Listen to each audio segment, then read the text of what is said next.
Hello everybody, welcome to another video. শান্তিপুরের এই রোডটাতে কোনোদিন যাও, এই দেখে নাও, ওখানে একটা বোর্ড রয়েছে, এদিকে একটা মাঠ মতন করা আছে, এই চৌমাথা রাস্তা। কাকা ডেলি বসো নাকি? আবার কোনো কোনো কাজ কমে দিলে আসি না। ও, আর থাকলে এই সময় থাকো, তাই তো?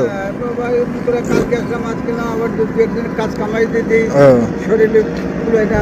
আর অন্য কাজও করো নাকি? অন্য খালি ফুচকাই বেচো? দাঁড়াতে গেলে এই শান্তিপুর এই মোড়টায় দাঁড়াতে হবে, তাই তো? মশলা অনেক কিছু দাও, তাই তো? হ্যাঁ, আলু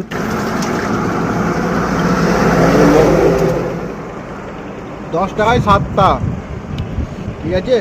আবার এত ভালো ফুচকা আমাদের কলকাতায় 10 টাকা 3 টাকা 4 টাকা। রাস্তাতে দিলে চৌমাথা মোড়ে দাঁড়াতে পারো। আমার আমার 10 টাকায় 7টা। যারা কলকাতা থেকে যাও তারা 30 টাকা খালে। তো গাইস, আমার তো দারুণ লেগেছে কাকার ফুচকা। তোমরা যদি কোনো শান্তিপুরের দিকে আসো, কাকার ফুচকা খেয়ে যাবে। Bye bye, see you in next video.